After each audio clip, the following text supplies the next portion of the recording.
as a Yemenite Jew, I can tell you that the name itself is not the devil, is not a pagan idol, is not the moon god, as evangelical Christians have been propagating for decades. This is a very, very sick cult, by the way, and their idiocy is quite redundant.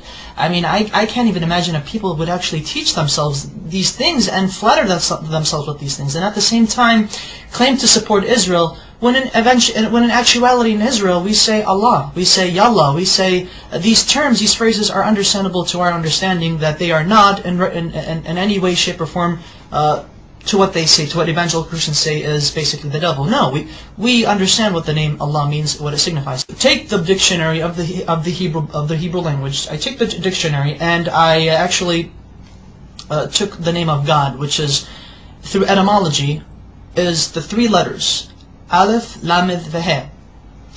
Basically, I wrote it down. I know I don't have the whole thingamajigs on, you know, you get the idea. So basically, Aleph, Lamed, Veh. This in Hebrew means, well, without the, well, see, that's the thing. Without the vowels, because the dots, the nikud, the dots, or the vowels right here, these are vowels beneath the letters, indicate how the word itself is to be pronounced. So I'm going to block these right now for a second, but I'm going to show you. This right here, in my understanding, because I'm going to say what it is, this says God. Elah is God in Hebrew. Now, with these two right here, with these two vowels, this is the Fatah Sagol, Fatah Sagol. This would indicate that this would turn the word God, which without these vowels it would be God, Elah. Now it would be Olo, Olo.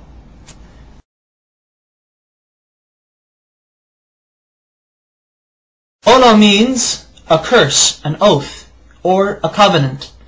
Christian evangelicals love to use this. They like to say, but you see, Allah, with these vowels, indicates that Allah is a curse. Therefore, the Muslims are worshipping an evil God who was a curse onto humanity. These evangelical Christians, they're nutcases, they're nutbags.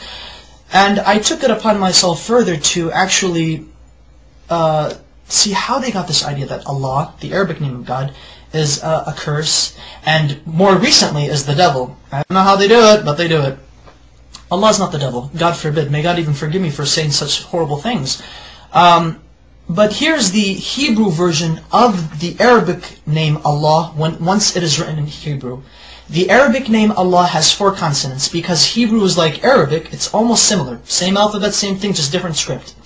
This is the Arabic name of God. This is how the script is. This is when it's connected, because Arabic is a cursive language. This is the connected form, but however it is 4 letters. 1, 2, 3, and 4.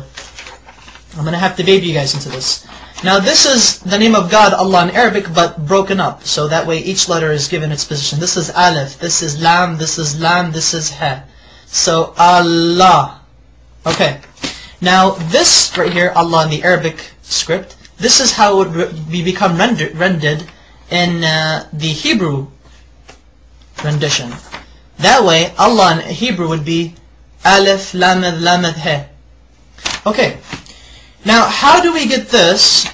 Which this right here is, this basically means curse. And the only reason why this means this curse, because of these 2 vowels. There are 7 letters in the Hebrew language that look like this, that have these 3 consonants. There are 7 Hebrew words in the Hebrew language that have these 3 consonants, and they're both the same. How do Hebrew-speaking Jewish people or non-Jewish people know? How do they differentiate? How do they know when a curse means a curse and God means God? Because this right here, without the vowels, this literally means God. This right now I'm just God. This says Elah, Elah. Now with the vowels, it means Olo, which means a curse. This right here. I'm actually going to write down the proper Hebrew name of God with the correct pronunciation. This is how we know. This is how we could tell when God is God and when the letter represents, or when the word is God, or when the word means curse. Okay. There we go.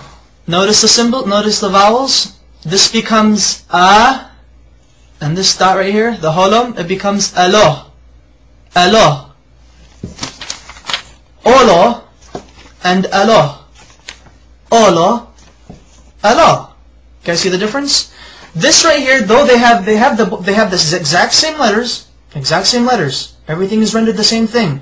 However, the use of vowels in the Hebrew language allows us to make distinctions between the understandings of what the words mean, what they imply. This may mean curse, but this at the same time may mean God. Okay, that's fine. In Arabic, God can also be written without using two L's. So it could actually be Alif, Lam, the He. So Ilah, which is the exact same thing as Allah.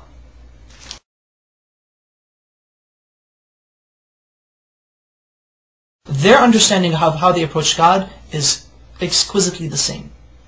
We do not share the system of belief with Christians that they and us worship the same God. No, we do not. So help me God. But Christian evangelicals do not worship the God of Israel. They do not worship the Islamic perspective of God. Maimonides, one of our greatest philosophers in Judaism, as well as a religious philosopher of Judaism, has quoted extensively in his beautiful Igeret Teman, or the Epistle to Yemen, in which he was basically teaching and basically answering many questions brought forward to him. The Jews of Yemen asked, what is your position of Muslims? Are they considered idol worshippers? Are they considered paganists? And Maimonides said, the Muslims, the idolatry has been removed from their hearts. A Muslim does not know idolatry, he does not know paganism, he has no form of whatsoever of any grain left in his heart. Therefore it is permitted unto a Jew, when he enters a land where he cannot find a synagogue, that he is allowed to pray in a Muslim mosque. He's okay, it's fine, it's okay. Hey, I can go to a Muslim mosque and pray if I have to, if I can't find a shul. However, Maimonides says, be careful. If a Jew enters a land where there is no mosque or a synagogue, then he is forbidden to enter a Christian church if there is one. Do not pray in a Christian church. And the reason why is because Christians do not worship the same God we do. They worship a pagan. They are idolaters. They are called avodah zarah in Hebrew, which means idol worshippers. So exquisitely said, so wonderfully stated. Oh my goodness! And you know, it's quite interesting that unfortunately there should be more Jews actually stating the facts as it is. That you know, Muslims and Jews and Muslims, we both worship the same God. No matter what these crazy evangelical Christians are saying, they're basically nutbags. Whatever they say, they just try to come up with exceeding lies, redundant lies. The type of lies that only a child in the kindergarten could easily make up. And emphasize that Arab Christians, and you know, this is what's also funny, and thankfully I remember this, because this is what I really wanted to say, and get a load of this, Christian evangelics. I should refer to you guys as evangelics. There are actually 20 million Arab Christians in the Middle East today, as well as the United States, as well as around the world. And Arab Christians and their religious services, and their Sunday services, and Mass, or whatever God frickin' services they have, Arab Christians refer in the Arabic Bible, the Arabic translation of the Bible, they say Allah in reference to God. Now, I would like to ask these evangelicals, what say ye of these people who claim to believe in your Jesus? What say ye to them? Now, are you going to go chase them and say, oh, you're worshiping the devil. The devil is Allah. Just let you know that classical Arabic is very close to classical Hebrew, biblical Hebrew, as well as classical Aramaic. They all tend to agree, they all agree in unison that Allah, Hashem, Allah are, through etymology, which is the study of the root of words, have come to a unanimous agreement that Allah is the perfect Arabic name of God, that it cannot be made into a male. Through its perfection, it cannot be made into a male gender nor a female gender.